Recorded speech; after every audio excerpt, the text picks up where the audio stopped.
하나님 나라 이야기 15번째 시간입니다.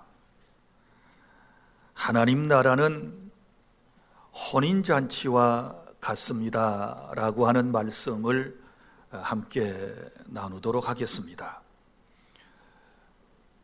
우리 기독교는 여러 가지 특징이 있습니다마는 그 중에 하나가 기쁨의 종교라고 그럽니다. 그리고 특별히 우리 기독교의 특징은 잔치집과도 같다라고 말하기도 합니다. 우리 예수님의 공생애의 첫 번째 사역은 갈릴리 가나 혼인잔치에서부터 시작되었습니다. 그리고 예수님은 자신을 신랑이라고 말씀을 하셨고, 그리고 교회를, 구원받은 사람을 신부라고 비유로 말씀을 해 주셨습니다. 그리고 예수님은 우리 이방인들도 하나님 나라 잔치에 참여하게 될 것에 대하여 누가복음 13장 29절에 말씀을 하셨고, 그리고 도래할 천국에서는 어린 양의 혼인잔치가 베풀어지게 될 것이라고 요한계시록 19장 7절부터 9절에서 말씀을 해 주셨습니다.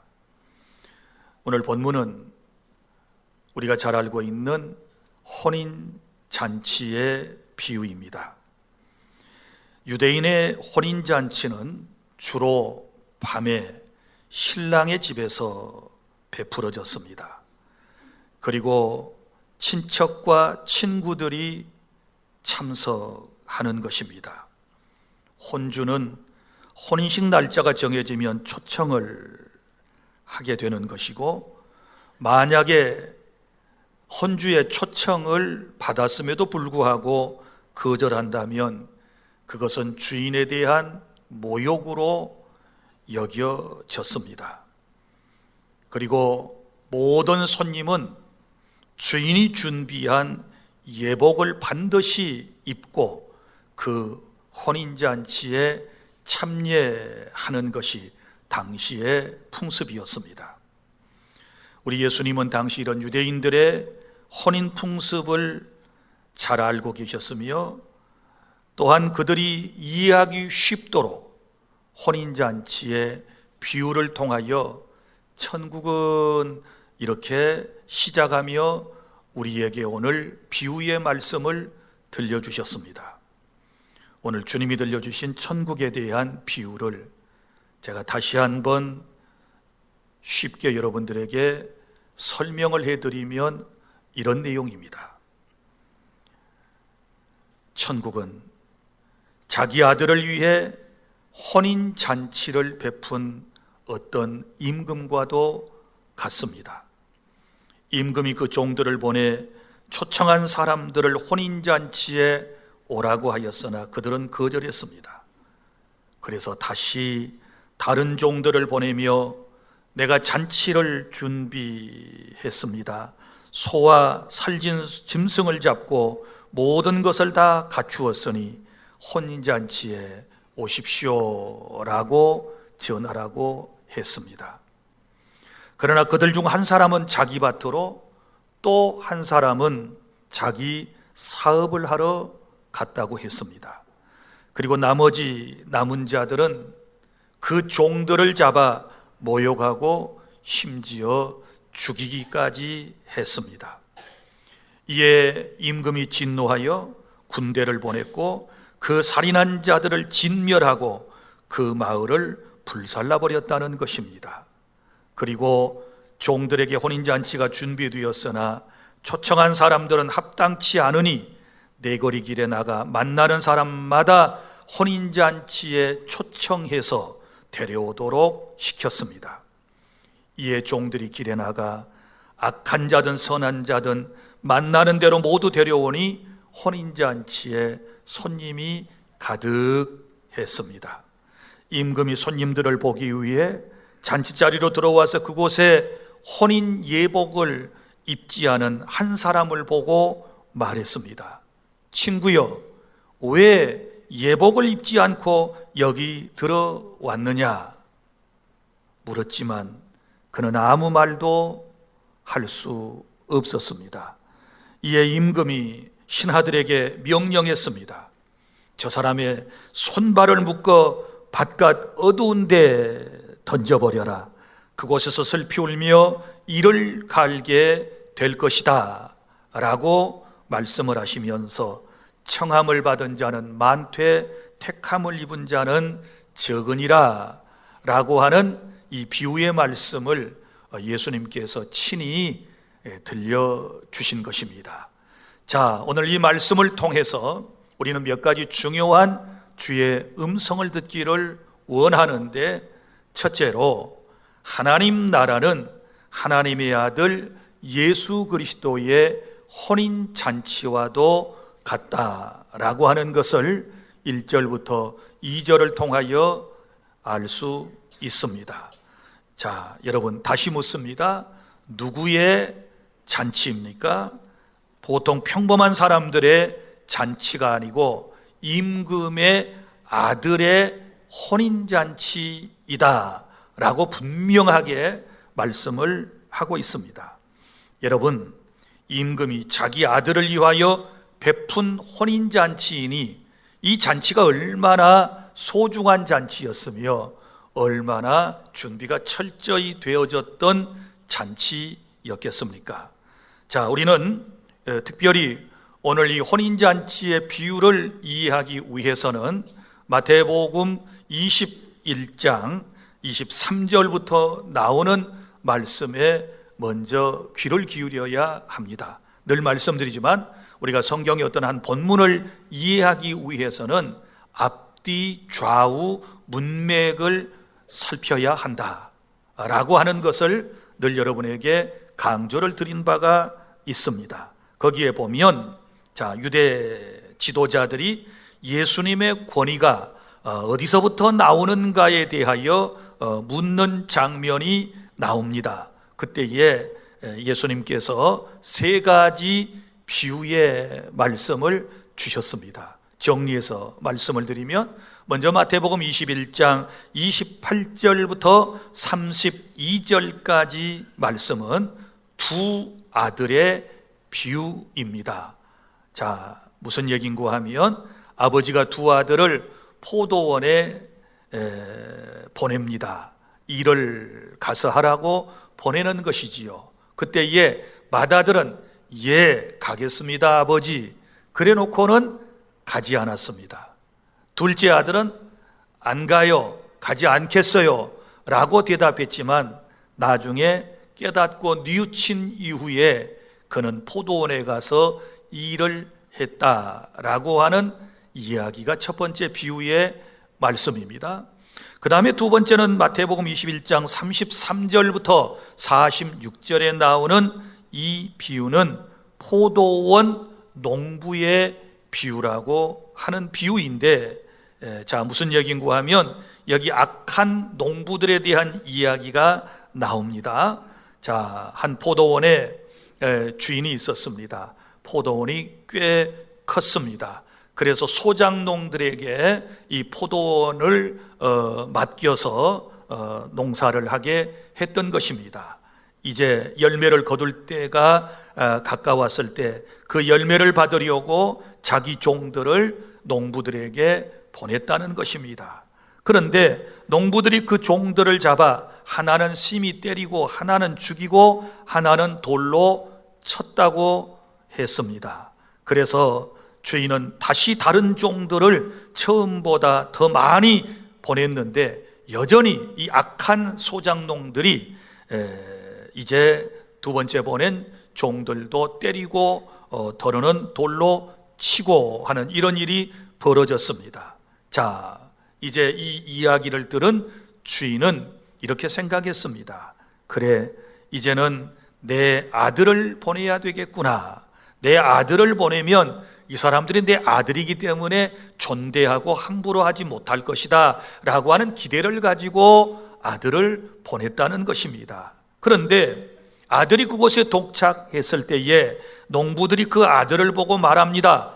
이는 상속자니 자, 죽여버리고 우리가 그의 유산을 차지하자 하고 아들을 잡아서 포도원 밖에 내쫓아 죽여버렸다 라고 39절에 말씀을 하고 있습니다. 그래서 포도원 주인이 올 때에 그 농부들을 어떻게 할 것이냐라고 하는 얘기를 쭉 말씀을 하시면서 그 다음에 오늘 이제 세 번째 비유가 또 혼인하는 아들에 대한 비유가 나오고 있습니다. 지금까지 이 얘기하고는 전혀 이제 완전히 반전된 이야기가 나오는데 이제는 혼인하는 아들에 대한 이야기입니다. 그러면 오늘 이 세 비유를 쭉 한번 정리를 해볼까요? 그러면 이 비유의 주제가 있어요. 이 비유에서 나오는 사람이 있어요. 누구일까요?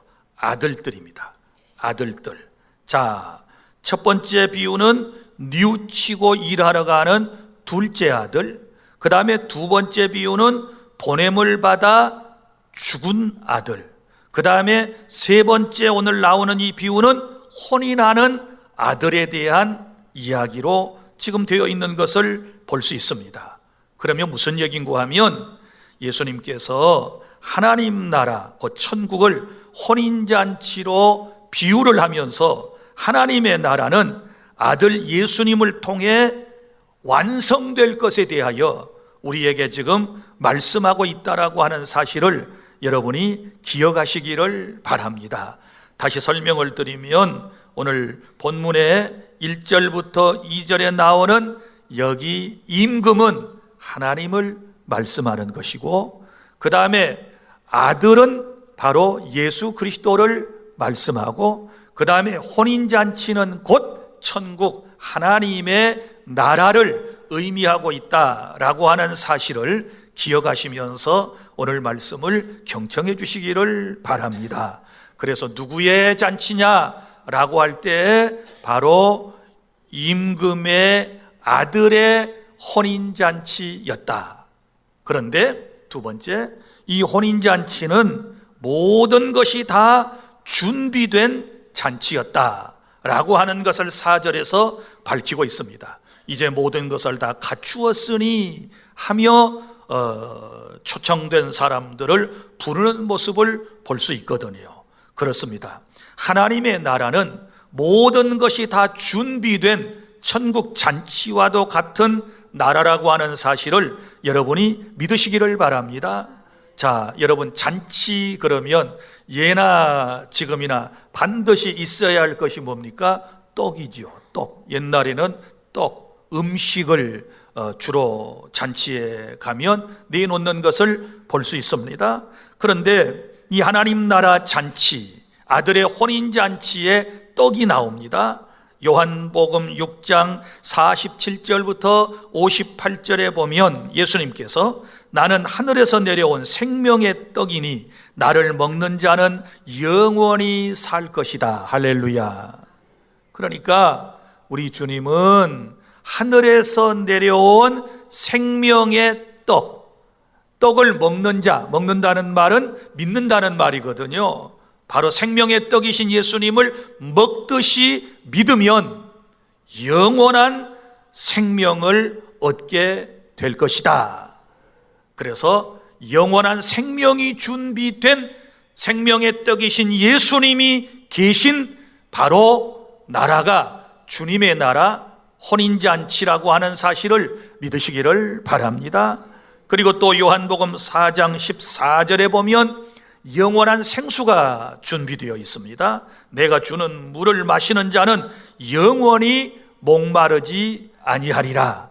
그래서 바로 이 하나님 나라에 오시면 영원히 목마르지 않는 생수를 여러분들은 마시게 될 것입니다. 그러므로 우리는 가람이 없습니다. 우리의 삶에는 부족함이 없는 것입니다. 한마디로 말하면 하나님께서 베풀어 주신 놀라운 구원의 은총을 우리가 천국에서 받게 될 줄로 믿으시기를 바랍니다.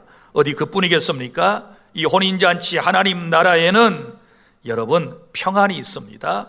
이 나라에 들어오시면, 이 잔치에 오시면 평안함이 있어요.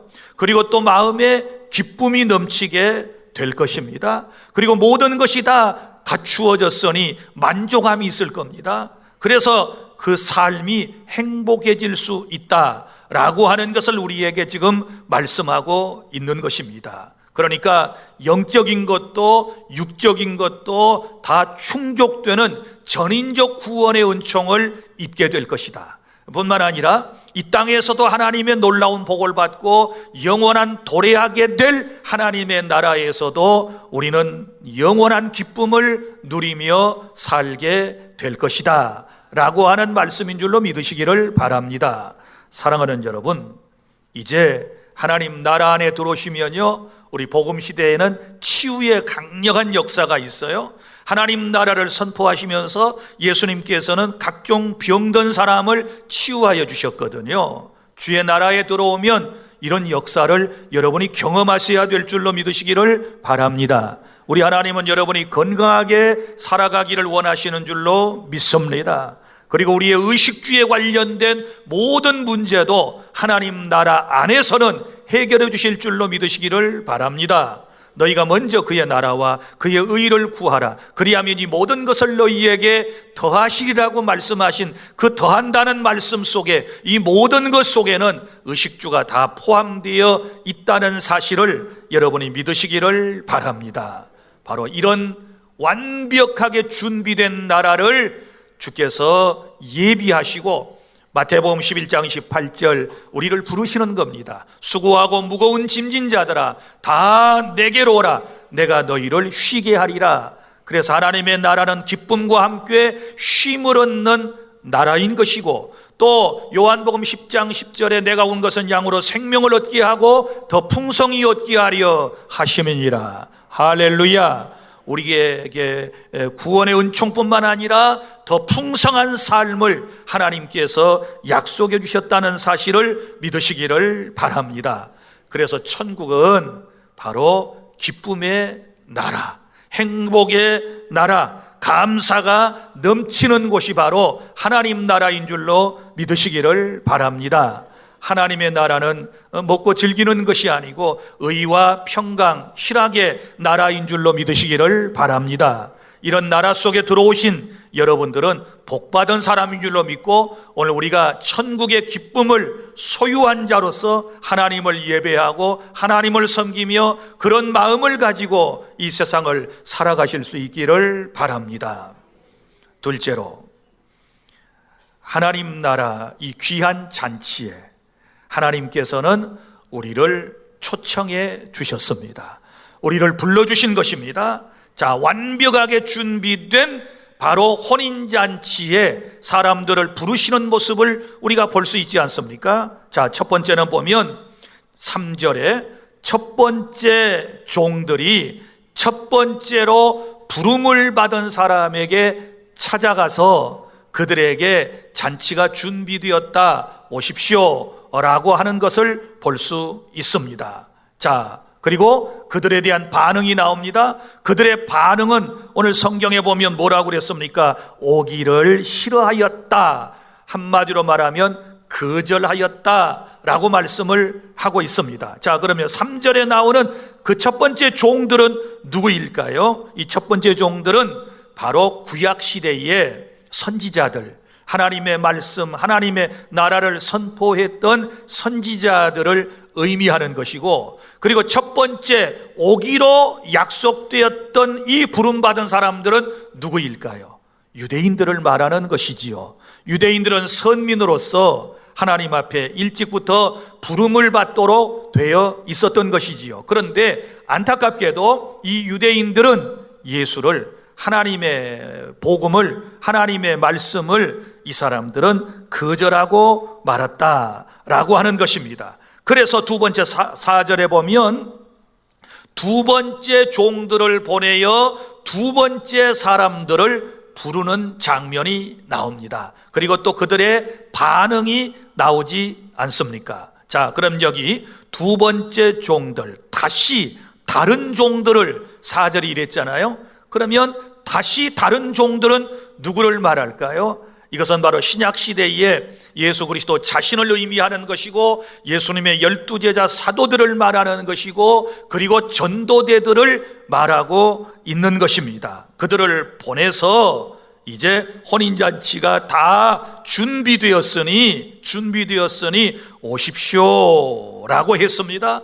여러분이 잘 아시는 것처럼 누가복음 10장 9절부터 10절 말씀에 보면 이 바로 예수님의 제자들 그리고 전도자들이 전했던 복음의 핵심은 뭡니까? 하나님의 나라입니다. 하나님의 나라가 가까이 왔으니 하나님의 나라에 여러분을 초청합니다 라고 하는 메시지였거든요. 그런데 두 번째 사람들, 이 메시지를 듣고 어떻게 또 반응하는지를 우리가 보면 성경은 이렇게 말하고 있습니다. 자, 이제 보면 5절에 나옵니다. 먼저 그들이 돌아보지도 않고 그랬습니다.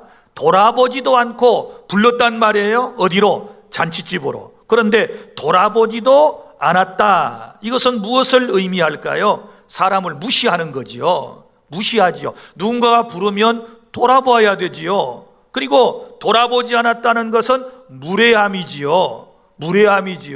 얼마나 무례한 인생들입니까? 그리고 돌아보지 않았다라고 하는 것은 교만이지요. 말 상대 안 하겠다라고 하는 그런 의미가 아니겠습니까? 사랑하는 여러분, 이 안타까운 사람들은 바로 유대인들을 의미하고 복음을 거절하는 현대인들도 여기에 포함되고 있다는 사실을 아셔야 합니다. 자, 그리고 또 사람들의 반응을 보십시오. 두 번째 사람을 보냈는데 한 사람은 어디로 갔어요? 밭으로 갔습니다. 한 사람은 어디로 갔습니까? 자기 사업하러 갔습니다.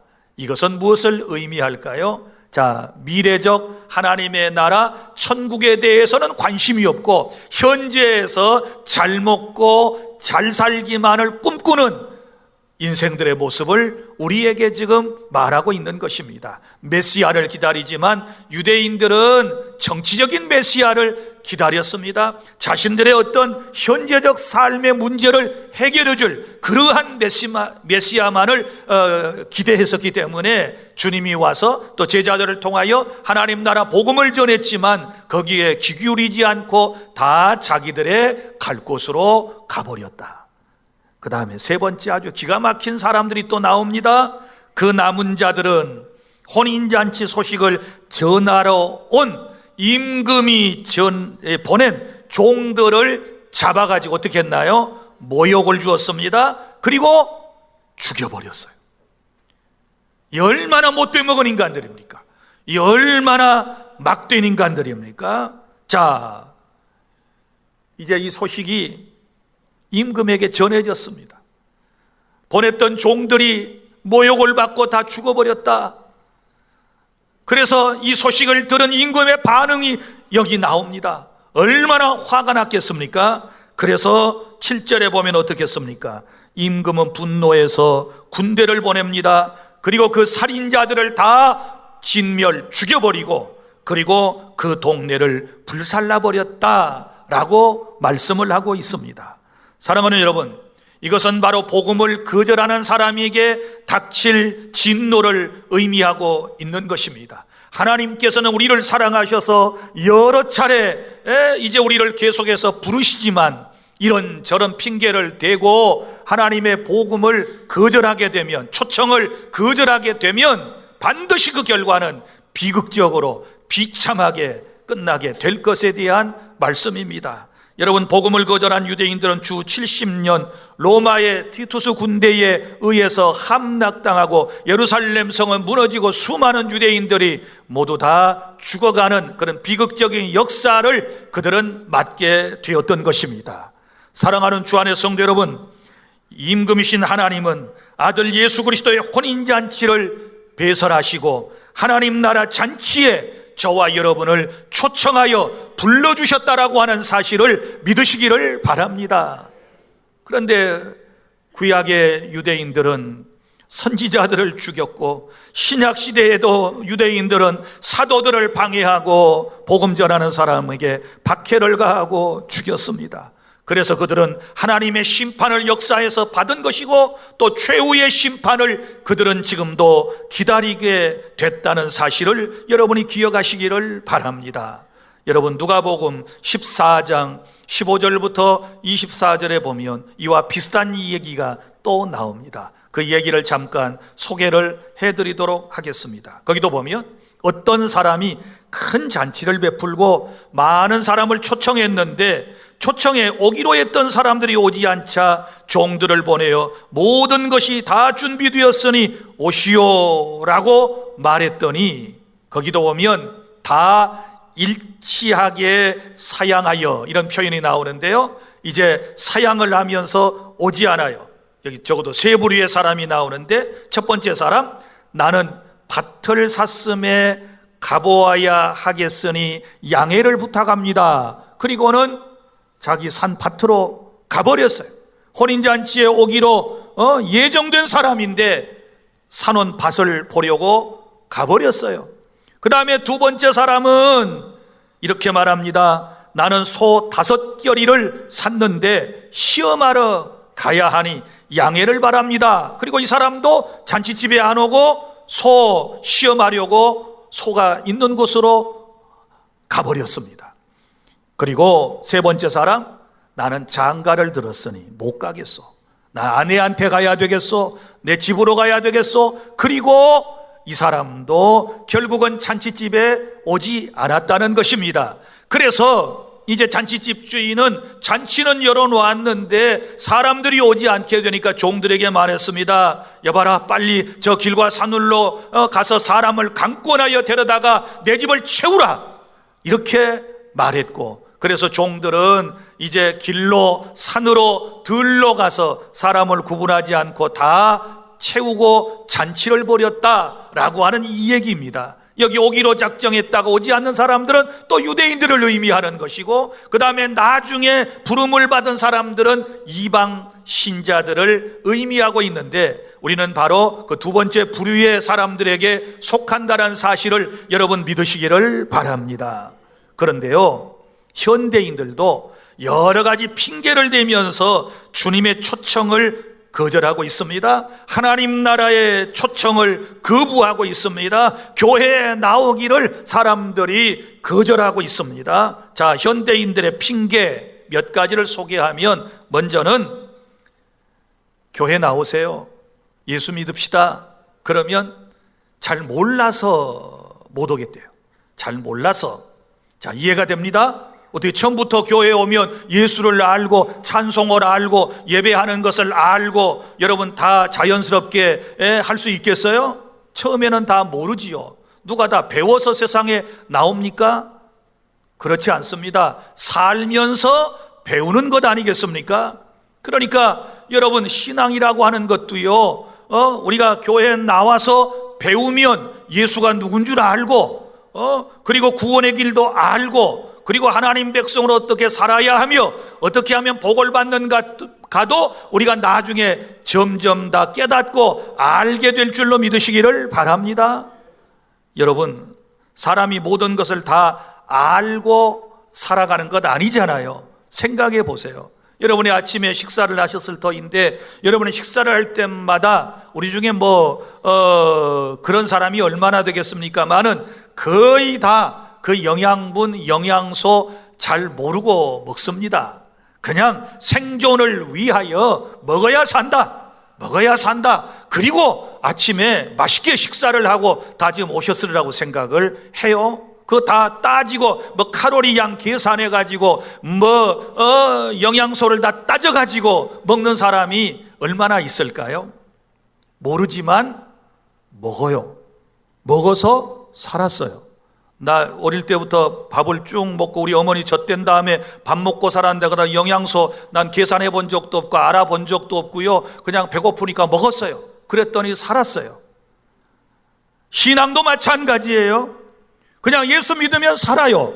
예수 믿으면 구원 받아요. 믿습니까? 왜 살고 왜 구원 받는가는 점점 배우면 알게 되는 거예요. 믿습니까? 자, 저는 아침에도 엄청나게 많은 약을 먹었습니다. 여기저기 이제 아픈 곳이 있어서 저도 약을 먹어야 합니다. 거의 한 주먹씩 먹습니다. 거기 약이 색깔별로 여러 가지가 있고 모양도 뭐 둥그런 거 길쭉한 거 뭐 여러 가지가 있는데 제가 그거 먹을 때마다 따지고 먹을까요? 몰라요. 그냥 병원에 가서 진찰 받았던 의사 선생님이 처방해 줘가지고 약국에서 지어온 거 그냥 묻지도 않고 따지지도 않고 입에 탁 털어놓고 물 꿀꺽꿀꺽 마시고 지금 사는 거예요. 그건 누가 알고 먹어요? 그거 독약이 뭐 어쩌려고 그래. 예? 그런데 의심 없이 먹는단 말이에요. 모르고 먹는데 치유가 돼요? 자, 지난주에 제주도 다녀왔습니다. 광주에서 비행기를 타고 제주에서 비행기 타고 광주에 왔습니다. 저는 지금도 제가 꽤나 공부를 한 사람이잖아요. 그런데 그 엄청난 비행기가 어떻게 이런 날개도 없는데 난 날아오는지 나 아직도 이해가 안 돼요. 그 무거운 비행기가 엄청나게 많은 짐을 싣고 어떻게 쉥 하고 날아가지고 오는지 여러분 이해 다 하셨나요? 뭐 지금 설명하라 그러면 우리 중에 몇 명이나 자신 있게 그 과학적 논리 근거를 여러분이 설명할 수 있겠어요? 없어요. 없어. 내가 볼 때 없어요. 그럼 어떻게 비행기를 타요? 알고 탔어요? 몰라고 탔는데 타고 보니 목적지에 온 거예요. 예수 잘 몰라도 이거 타면 목적지에 가는 것처럼 예수 믿으면 천국 간다라는 그 믿음을 가지고 예수 믿고 이 자리에 있는 거예요. 그리고 나중에 궁금하면 이제 공부를 하는 거예요. 비행기가 어떻게 날아가는가. 그래서 알게 되는 겁니다. 그러니까 잘 몰라서 교회 못 나오겠다. 이건 핑계가 되는 거예요. 또 이런 핑계가 있어요. 죄가 많아서 나 같은 사람은 교회 못 갈 것 같소. 나 죄를 너무 많이 지었어요. 당신이 날 몰라서 그러는데 나 지은 죄가 너무 많아서 아마 하나님도 나는 용서하지 않을 것 같습니다. 이래서 교회 못 오신다는 분들이 있어요. 그 죄인인 걸 아는 걸 보면 그분은 참 착한 분이에요. 죄를 짓고도 자기가 죄인이란 걸 모르는 뻔뻔스러운 사람들이 있잖아요. 그런데 이 사람은 자기가 죄가 많다는 것 정도는 인지하고 살아간다는 것을 보면 굉장히 도덕적인 사람이다. 그런데요, 죄가 많아서 교회 못 나온다는 사람은 이런 사람과 똑같아요. 때가 너무 많아서 창피해서 목욕탕 못 가겠어요. 하긴 우리 어릴 때는 그런 적이 있었어요. 제가 처음으로 중학교 1학년 때 목포에 나와가지고 목욕탕을 형들하고 갔어요. 목욕탕을 한 번도 가본 적이 없기 때문에 여간 궁금했어요. 형들한테 물어봤어요. 형아들아, 옷 다 벗어야 돼? 그러니까 형들이 야 이놈아 미쳤냐? 옷 벗어야지. 옷 다 벗는 거야. 그리고 어떻게? 그리고는 이제 딱 그림을 그리듯이 저한테 일러줬어요. 그런데 목욕탕을 가야 되는데 한 번도 가본 적이 없는 목욕탕을 가기 전에 내 몸을 살폈더니 이거 때가 많은 거예요. 손등도 시골에서 왔으니 시커멓고 뭐 여기저기 만져보니까 뭐 분명히 때야. 그래서 이대로 가다가는 창피하겠다 싶어서 집에서 물을 데워가지고 초벌로 닦았어. 여러분은 안 그러셨어요? 그래서 집에서 초벌로 닦았다니까 무슨 말인지 모르시는데, 자, 먼저 닦을 수 있는 데까지 좀 닦아가지고 좀 깨끗하게 하고 가야 되겠다. 그리고 목욕탕에 간 기억이 있어요. 그랬더니 이걸 초벌로 닦아 놓으니까 목욕탕에 가서 몸을 담그고 나왔더니 이게 더 불어가지고 때가 더 나오는 거예요. 그래서 창피하니까 한번 문질러가지고 나오면 물로 빨리 끼얹어서 딱 없는 것처럼 하고 내가 이랬던 적이 있는데, 목욕탕은 왜 가요? 때가 있으니까 가지요. 깨끗하면 갈 필요 없어요. 교회 왜 나옵니까? 죄인이기 때문에 나오는 겁니다. 예수님께서 말씀하셨습니다. 내가 의인을 부르러 온 것이 아니요 죄인을 불러 회개시키기 위해서 왔다. 믿습니까? 우리의 죄를 내 힘으로 용서받을 수 없고 처분할 수가 없으니 예수를 믿어야 우리가 그분의 은총을 통하여 죄사함을 받을 수 있기 때문에 교회에 나오는 거예요. 그러니까 죄인이 교회에 나오는 것은 당연한 것이고, 우리의 죄는 예수 그리스도의 십자가의 피를 통하여 씻김을 받게 된다라고 하는 사실을 믿으시기를 바랍니다.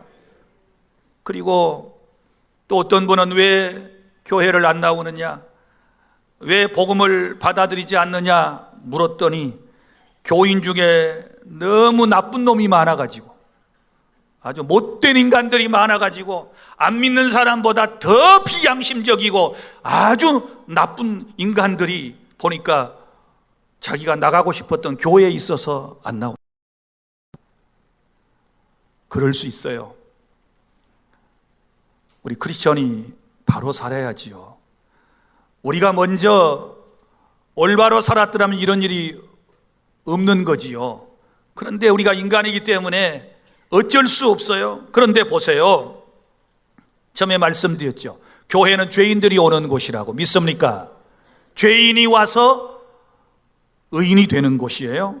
죄인이 와서 예수 그리스도의 말씀과 성령의 감동을 통하여 변화돼 가는 것, 성화되는 그런 과정 속에 있는 사람들이 곧 교회 식구들이거든요. 그러니까 처음부터 완벽하게 변하는 사람은 없어요. 날마다 조금씩 이걸 점진적 성화라고 그러는데, 날마다 말씀과 기도를 통하여 여러분은 변해가고 있는 줄로 믿으시기를 바랍니다. 자, 교회 위선자가 많아서 교회 못 오겠다라고 하는 사람은 이런 사람과 같아요. 의사가 가끔 좀 지탄받는 의사들이 가끔 뉴스에 보도되잖아요. 그러면 아이고 의사들 다 틀려먹었어 이렇게 생각을 하고, 나 의사가 못돼 먹었으니까 나 병원 가 수술 안 받을래, 수술 꼭 받아야 사는데 나 그 의사한테 수술 안 받겠어, 이러는 사람하고 똑같아요. 자, 의사가 비록 도덕적으로 윤리적으로 뭔가 실수를 한 점이 있다 할지라도 내가 수술을 받아야 하는데 꼭 내 수술을 해야 할 의사가 그 의사라 그러면 그거 따지는가요? 안 따져. 가서 수술 받아야 돼요. 자, 보세요. 가족 가운데 교통사고로 세상을 떠난 사람이 있어요. 교통사고로 많은 사람이 목숨을 잃습니다. 그러면 이 차가 있어가지고 사람이 교통사고로 죽는구나, 그러니 자동차를 싹 없애버리자. 맞는 얘기입니까? 그리고 나는 차를 절대로 안 탈 거야. 나 비행기 사고 나는 걸 아니까 나 비행기도 안 탈 거야, 배도 안 탈 거야. 이래서 무용지물을 주장하고 이거 사용하지 말자고 그럽니까? 그러지 않잖아요. 마찬가지예요. 여러분, 교회 안에 못난 사람이 있고 덜 성화된 사람이 있어서 혹여 여러분의 마음속에 상처를 주고 여러분의 마음을 아프게 할 수도 있지만, 그럼에도 불구하고 우리는 교회에 나와야 살 수 있는 줄로 믿으시기를 바랍니다. 그럼에도 불구하고 예수를 믿어야 구원받는다는 사실을 믿으시기를 바랍니다. 어떤 사람 너무 바빠서 교회 못 온대요. 너무 바빠요. 그런데 여러분, 아무리 바빠도 생존에 관한 일은 본능적으로 하셔야 되는 거예요. 그러면 여러분 보세요. 바쁘다고 그래서 밥 안 먹나요? 나 바빠. 밥 안 먹을래. 나 물 안 마셔. 나 물 먹을 시간도 없어. 그럼 밥도 안 먹고 바쁘다고 물도 안 마시면 죽을까요? 살까요? 당연히 죽죠. 당연히 죽어요. 이 생존에 관계된 것은, 여러분, 사람은 아무리 바빠도 필연적으로 본능적으로 해야 되는 거예요. 마찬가지예요. 우리가 구원받고 우리가 영원한 생명을 얻고 하나님 나라 들어가려면 필연적으로 예수를 믿어야 살 수 있는 줄로 믿으시기를 바랍니다. 아무리 바빠도 교회 오셔야 돼요. 아무리 바빠도 예수를 믿어야 돼요. 그래야 구원의 은총을 입게 되고 우리가 생명을 얻게 될 줄로 믿으시기를 바랍니다. 사랑하는 성도 여러분, 그러므로 주님의 초청을 거부하지 말고 하나님 나라 안으로 쑥 들어오시기를 바랍니다. 믿습니까? 이런저런 핑계대지 말고 예수 믿어야 구원받을 수 있으니 주님이 우리를 부르셨을 때 부족하지만 부끄러움을 무릅쓰고라도 주님 앞에 나오면 사죄의 은총을 받게 될 것이고 구원받는 역사와 함께 주님께서 우리에게 약속하신 놀라운 복을 금생과 내생에 받아 누리며 행복하게 살아가게 된다라고 하는 사실을 믿으시기를 바랍니다. 셋째, 9절부터 14절까지 말씀, 예복은 입어야 천국에 갑니다. 예복은 입어야 천국에 갑니다. 자, 2번씩이나 종들을 보내 혼인잔치에 사람을 보냈지만 사람들이 오지 않자 임금은 네거리 길에 나가서 사람을 만나는 대로 혼인잔치에 청하여 오라고 했습니다. 그래서 종들은 길에 나가서 악한 사람도 선한 사람도 만나는 대로 모두 데려왔더니 혼인잔치에 손님이 가득했습니다. 임금이 손님이 가득하다는 말을 듣고 잔치하는 곳에 들어왔더니 거기에 예복을 입지 않은 한 사람이 눈에 띄었습니다. 자, 여러분, 예복을 입지 않는 한 사람이 임금의 눈에 띄었습니다. 자, 그러면 이 사람, 이제 오늘 성경에 보면 친구여 어찌하여 예복을 입지 않고 여기 들어왔느냐 하니 그가 아무 말도 못했는데 임금이 사환들에게 그 손발을 묶어 밭가다 두는데 내던져버리라. 거기에 슬피 울며 이를 갈게 되리라. 이렇게 말씀한 사람이잖아요. 그러면 이 사람 왜 예복을 안 입고 거기 들어왔을까? 자, 질문을 우리가 좀 해봐야 돼요. 가난했을까? 예복을 살 만한 돈이 없었을까? 너무너무 가난했기 때문에 예복도 준비하지 못하고 그 자리에 들어와 있는 것일까? 무슨 사연이 있었을까? 여러분 보세요. 제가 처음에 말씀드렸어요. 당시 혼인집의 풍습이라고 하는 것은 손님을 초청하고 난 이후에 주인은 그 초청된 사람들의 예복, 파티복을 다 준비해서 나눠준다 그랬어요. 그거 공짜로 그냥 나눠주는 겁니다. 이건 누가 할 일이에요? 주인이 할 일이에요. 그래서 다 예복을 나눠줬어요. 그런데 이 사람은 그 예복을 입지 않았거든요. 왜 그랬을까? 의문을 가져볼 필요가 있어요. 왜 그랬을까? 이랬을 수 있어요. 이 사람이 지금 혼인잔치에 온다고 그 잔치에 참여하려고 나름대로 그날 따라서 머리를, 죄송해요, 우리 동네 말로 지지고 볶고, 그 다음에 미안해요, 얼굴을 찍어 바르고, 주름진 것은 펴고, 그리고 없는 것은 그리고, 옅은 것은 빨갛게 칠하고, 그리고 옷 중에서 가장 감나가고 멋지고 아름다운 옷을 입고 딱 거기 왔을 거예요. 그런데 에게게 와서 파티복이라고 준 걸 보니까 이게 자기가 입고 온 옷보다 훨씬 못해요. 그래서 아니야, 나는 내가 준비해온 이 값지고 멋진 이 옷을 입고 파티에 참여할 거야 하고 오지 않았을까요? 자, 그러면 이것이 의미하는 바가 무엇일까? 예복을 입지 않은 이유, 바로 천국에 들어가는 것을 자기의 의나 자기의 지식이나 자기의 어떤 행위를 통하여, 어떤 선행을 통하여, 어떤 자기의 준비를 통하여 천국의 잔치에 들어간다고 믿은 아주 교만한 사람, 그리고 주인의 호의를 뿌리쳐버리고 주인이 다 골고루 나눠준 그 옷을 입지 않은 것은 주인의 호의를 뿌리쳐버린 교만한 사람. 그래서 이 사람은 예복을 입지 않았던 거고, 그 예복을 입지 않았기 때문에 주인은 괘씸하게 생각하고 어찌하여 예복을 입지 않고 여기 들어왔느냐? 아무 말도 못하는 거예요. 대답 못했다고 그랬어요. 주인이 말했습니다.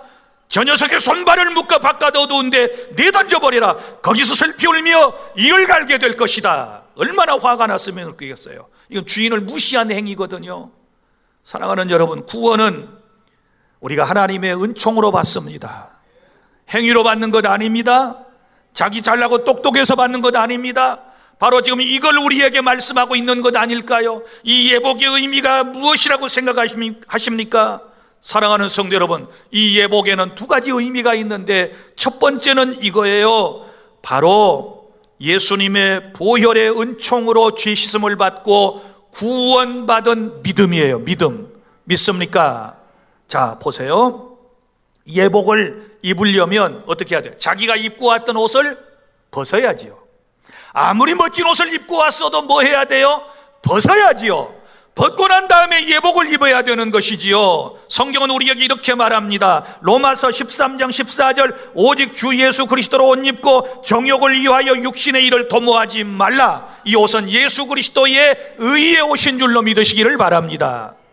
저와 여러분이 누더기 모습으로 추한 모습으로 주님 앞에 왔을 때 예수님의 보혈로 우리의 죄를 몸을 다 씻어주신 다음에 우리의 모든 더러운 옷은 벗기시고 그리고 우리에게 의의 옷, 예수 그리스도의 옷을 우리에게 입혀주셨는데 이것이 예복인 줄로 믿으시기를 바랍니다. 그러니까 예복의 의미는 내가 죄인이고 내 죄가 예수의 피를 통하여 깨끗하게 씻겨졌고 내 더러운 과거의 옷은 벗겨졌고 의의 옷을 주님이 나에게 입혀주심으로 내가 구원받았다는 사실을 믿는 믿음인 줄로 믿으시기를 바랍니다. 이게 예복이에요. 그 다음에 두 번째는 행실이에요. 행실의 옷입니다. 요한계시록 19장 7절부터 8절 우리가 즐거워하고 크게 기뻐하며 그에게 영광을 돌리세 어린 양의 혼인기약이 이르렀고 그의 아내가 자신을 준비하였으므로 그에게 빛나고 깨끗한 세마포옷을 입도록 허락하셨으니 이 세마포옷은 성도들의 옳은 행실이로다. 할렐루야. 자, 이제 이 옷은요 흰옷이라 그랬어요. 어떻게 흰옷이 되었는가? 요한계시록 17장 7장 14절에 보면 어린 양의 피에 그 옷이 휘어졌다. 그러니까 어린 양 예수의 피로 흰옷이 된 거예요. 그래서 흰옷을 입었어요. 흰옷을 입었습니다. 우리에게 깨끗한 흰옷, 세마포옷과 같은 깨끗한 흰옷을 입혀주었는데 이 옷이 더러워지면 돼요? 안 돼요? 안 되어져요. 안 되는 거예요. 그래서 세마포옷은 성도들의 옳은 행실이로다. 구원받았으면 이제부터 우리가 경건하고 거룩한 삶을 통하여 깨끗하게 살아야 되는 줄로 믿으시기를 바랍니다. 그것이 예복이에요. 믿습니까?